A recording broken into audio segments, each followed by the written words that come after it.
Let us see the next question. Spot rates are 70 rupees per dollar and $1.5 per pound. What is the rate for rupees per pound and pound per rupee? That is the question. Everybody is requested to go through the question, please. तो friends यहाँ पे हमको ऐसा दे रखा है कि rupees and dollar का exchange rate क्या है, डॉलर और पाउंड का एक्सचेंज रेट क्या है, और उसके ऊपर से हमको ये कैलकुलेट करना है रुपीस और पाउंड का एक्सचेंज रेट क्या होगा. That is the question. I request all of you to pay attention.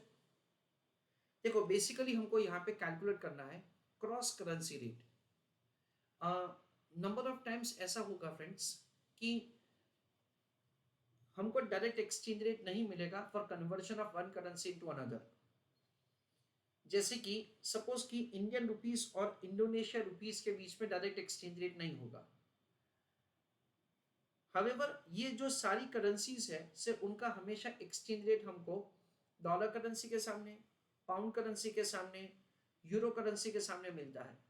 Y? Because they are strong currency. इसलिए हमको क्या करना पड़ेगा, क्रॉस करेंसी रेट फाइंड करना पड़ेगा. यानी कि हमारे पास रुपीस पर डॉलर का रेट है, डॉलर पर पाउंड का रेट है, और हमको कैलकुलेट करना है रुपीस पर पाउंड का रेट. तो वो कैसे किया जाएगा वो मैं आपको समझाता हूं. देखो हमारा ये जो क्वेश्चन है ना उसमें हमारा फाइनल आंसर होगा रुपीस. तो द आंसर इज रिक्वायर्ड पर पाउंड, तो मैं यहां पे पाउंड लिख रहा हूं. मैं एक छोटा सा फॉर्मूला बनाऊंगा टू कैलकुलेट द आंसर. देखो हमको क्वेश्चन में ऐसा पूछा है, लिसन केयरफुली, हमको क्वेश्चन में ऐसा पूछा है what is the amount of the rupees for every 1 UK pound, ऐसा हमको पूछा गया है. So let us have understanding that उसका कैलकुलेशन कैसे किया जाएगा. The final answer is in rupees term. The answer is required पर पाउंड.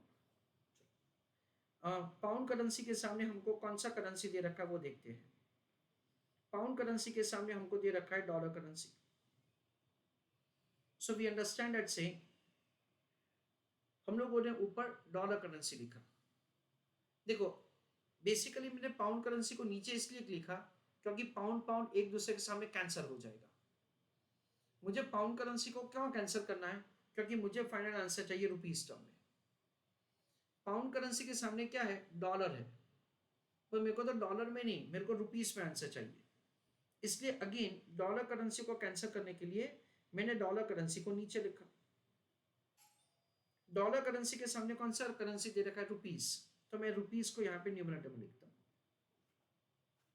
यानी क्या होगा फ्रेंड्स, डॉलर डॉलर कैंसिल हो जाएगा, पाउंड पाउंड कैंसिल हो जाएगा, और रुपीस टर्म में आंसर हमको मिल जाएगा जो हमको चाहिए. मुझे आंसर चाहिए रुपीस पर डॉलर में, और यानी कि ये जो इक्वेशन उसमें मुझे रुपीस पर डॉलर चाहिए, और वही हमको क्वेश्चन में दे रखा है. तो उसको क्या करेंगे, एज इट इज ही लिखेंगे. मुझे डॉलर पर पाउंड चाहिए क्वेश्चन में, है ना, इक्वेशन में, और मेरे को डॉलर पर पाउंड दे रखा है, तो उसको मैं एज इट इज ही लिखता हूं. मुझे एक्सचेंज रेट चाहिए पर पाउंड, सो इंटू 1 लिखता हूं मैं. सो आंसर क्या होगा friends, 70 into 1.5, that comes to 105 rupees per pound. ऐसा हम लोग आंसर लिखेंगे.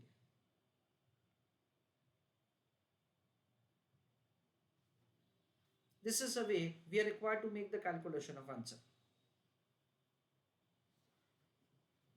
So this is the way we are required to make the calculation of the cross currency rate. मैं ये फॉर्मूला वापस आपको एक बार समझा देता हूं. देखो क्वेश्चन में हमको दे रखा है रुपीस पर डॉलर, फिर क्वेश्चन में हमको दे रखा है डॉलर पर पाउंड, और हमको कैलकुलेट करना है rupees per pound. This is what we are required to calculate. So basically क्या करना है, मुझे ये कैलकुलेट करना है what is the amount of the rupees for every 1 pound. तो हमारा फाइनल आंसर किस में होगा, फाइनल आंसर होगा रुपीस में. हमको आंसर चाहिए पर पाउंड. अच्छा, वी अंडरस्टैंड एट से मुझे आंसर चाहिए से पर पाउंड. मुझे आंसर चाहिए रुपीस में न कि पाउंड में, इसलिए मैं पाउंड को नीचे लिख रहा हूं so that it will be cancel. फिर पाउंड करेंसी के सामने क्या दे रखा है, डॉलर, इसलिए मैंने डॉलर को न्यूमरेटर में लिखा। मुझे आंसर चाहिए रुपीस में न कि डॉलर टर्म में, इसलिए अगेन मैं डॉलर को कहां लिख रहा हूं, नीचे लिख रहा हूं। और डॉलर करेंसी के सामने हमको क्या दे रखा है, रुपीस। सो बेसिकली क्या होगा फ्रेंड्स, बेसिकली ऐसा होगा कि डॉलर डॉलर एक दूसरे के सामने कैंसिल हो जाएगा, पाउंड पाउंड एक दूसरे के सामने कैंसिल हो जाएगा, और मुझे आंसर रुपीस में चाहिए वो मुझे मिल जाएगा। That is the the equation is found. मुझे अभी आंसर चाहिए रुपीस पर डॉलर।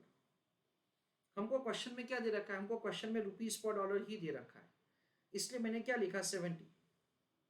मुझे क्या चाहिए, डॉलर पर पाउंड, वही हमको क्वेश्चन में दे रखा है। तो फाइनल आंसर क्या आया, फाइनल आंसर आया 105 रुपीस पर पाउंड। ये हमारा फाइनल आंसर है। This is what we understand is exchange rate for rupees per pound. देखो क्वेश्चन में हमको ऐसा दे रखा है कि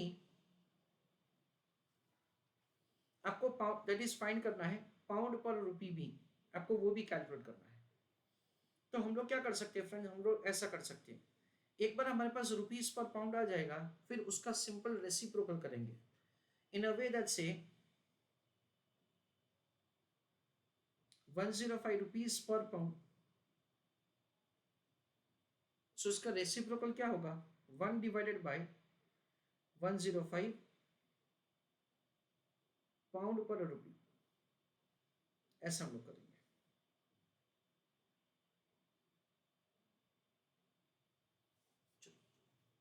I request you to write down answer.